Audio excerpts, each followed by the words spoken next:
tayo. Ano bang mangyayari? Komplikado po yung panahon natin, pero ang bayan ng sa ating lahat, magtiwala po tayo sa dangal ng Pilipino. Maalala lang po, noong 2013, yung in-invoke po natin ngayon ng Million People March, ang katipungan nito ng pangalanan ang pagtong politikong sangkot ng Fort Barren. Ay Juan Ponce Enrile, Bong Revilla, at ang nagbabalik na Jinggoy Estrada.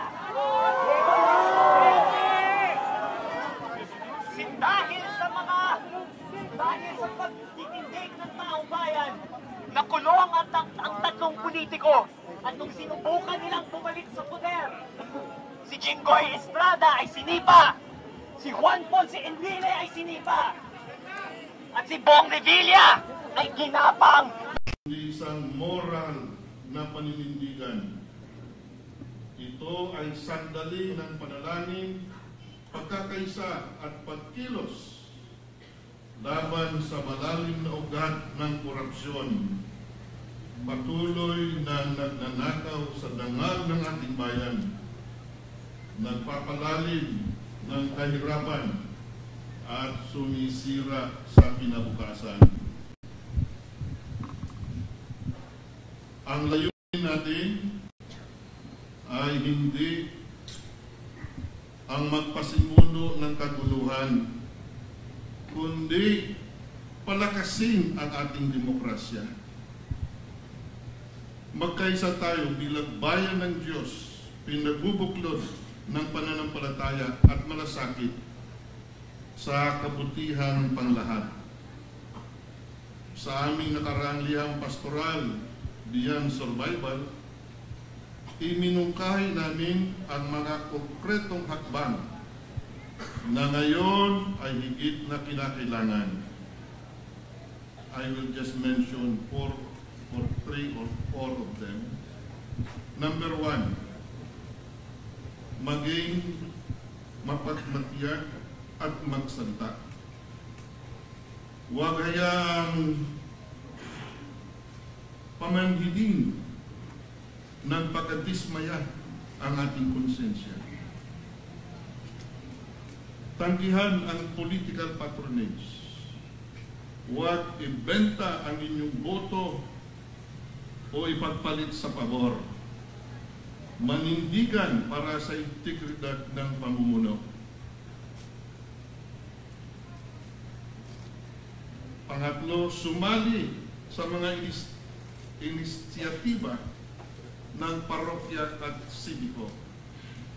Makipag-ugnayan sa mga kilusan para sa mabuting pamamahala, katarungan, pangkapaligiran at pagbabagong lipunan. Pangapat, manawagan ng hustisya,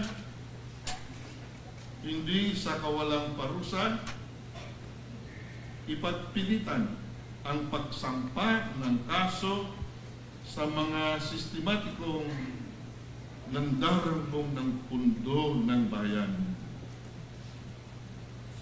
Malugod din namin tinatanggap ang presensya ng mga tapat at masisikap na kawani at opisyal ng pamahalaan.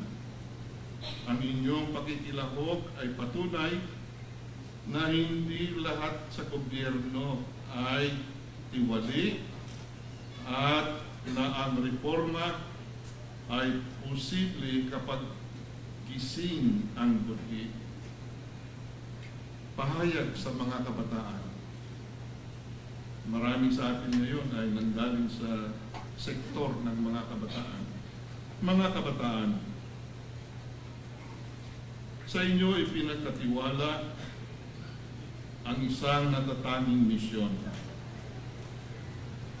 Hawak ninyo ang isang kapangyarihan, wala pang henerasyon ang nagkaroon, ang digital space. Gamitin ito ng matino at may tapang upang isiwalat ang katotohanan ilantad ang katiwalian at bumuo ng mga pamayanang may konsensya.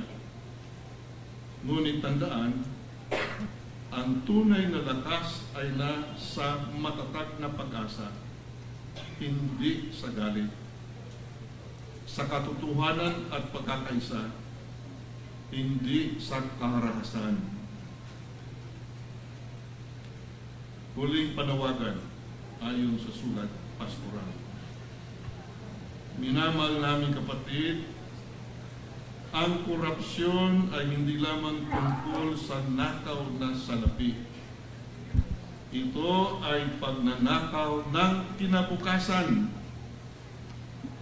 Mga binahang tahanan, nadumihang kalikasan, at nasayang na pagkakataon para sa ating mga anak. Mahigpit naming inaanyayahan ang ating mga mambabatas, mga ahensyang tagapagbantay, at mga taga-usig, pabilisin ang investigasyon at pananagutan. Tiyakin na ang mga kontrata ng pamahalaan ay isinasagawa ng may ganap na katapatan at kalinawan. Walang bahid ng katiwalian.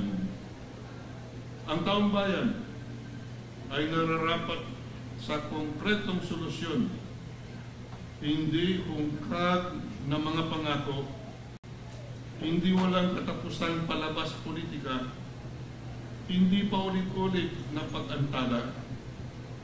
Tama na, hindi na namin tatanggapin na ang investigasyon ito ay mamamatay lamang na parang dati, na uuwi sa mga progreso at kasunduan pampolitika. At para sa mga nagpayaman sa sarili, sa kapinsalaan ng mga mahihirap, inuulit namin ang panawagan ni Jesus kay Zaccheo na matatagpuan Luke chapter 19 verse 5. Bumaba kayo mula sa kayabangan at kasakiman. Umili ng pagbabalik loob, magbayad pinsala, at ayusin ang pinsalang idinulot ninyo. Walang tunay na kapayapaan kung walang katarungan, at walang katarungan kung walang pagsisisi. Huwag nating tugunan ang korupsyon ng pagkabahid o karahasan, kundi ng pananampalataya, tapang at pagkakaisa. Itaas natin ang ating tinig sa panalangin, sa konsensya at sa mapayapang pagkilos. Pumareto sa EDSA People Power Monument ngayong linggo, September 21, alas 2 ng hapon. Naway maging tanda ang ating pagtitipon na ang sambayanan Pilipino pinapatnubayan ng pananampalataya ay hindi na mananatiling tahimik. Manindigan tayo para sa katotohanan, katarungan at pagbabago.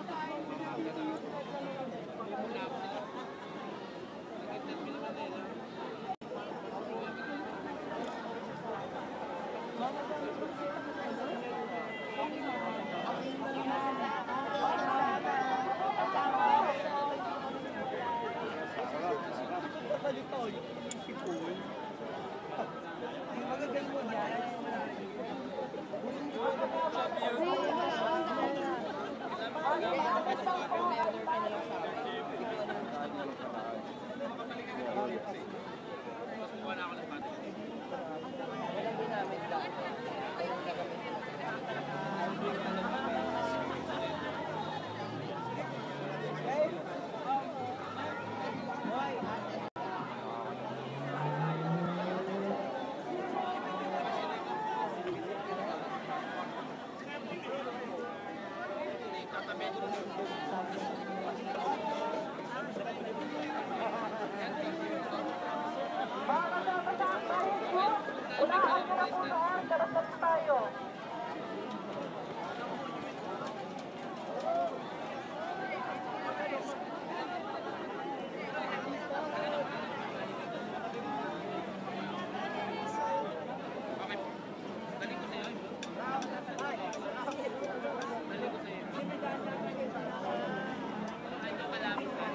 mga kapatid, sa PMK, susundan natin itong ground sa likod tayo ng Akbayan. Una muna yung mga flag, PM, Panginoong Magkagawa, ayos na mataan at saka para kabataan. Tapos, susunod lang pa tayo yung mga nakatulong at ayos na yun. Susunod po natin, yung mga PMK, dito po sa likod ng mga ano, sa likod ng mga wala. Atras lang po tayo. Wala po dito. Susukan lang natin ang mga kabataan. Ayan, dito. Ayan, yung flag. Animan. Animan po, animan. Ayan, pasok, PMK. Dito, sa likod. Anim. Ayan, sa likod yung iba. Sa likod, dito rin. Sa likod. Anim. Galera. Atras po. Saglang po ate. Atras na po mga kapatid. Atras na po ate. Kapasahan po natin. Sundan po natin mga kabataan. Ayan, atras lang po. Ayan. Yung mga vlog, yan. Sa harapan. Boss. Walang. Nakalive. Ano kami? Tayo po.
Lagay niya lang sa gitna.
natin ano, magpa-courier na pagkain.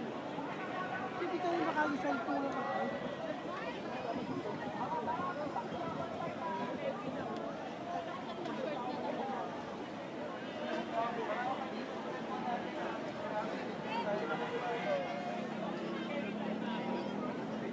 Mani po, wala po.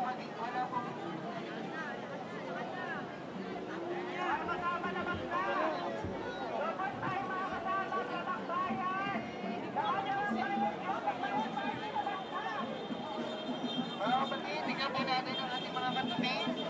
Huwag po natin nangyayin po na sila sa paligid natin. Alalay na po tayo sa isa't isa. Anim-anim lang po mga kapatid. Sabayan po natin yung bilis o bagal ng ating mga nasa harapan para hindi po tayo nagsimulan.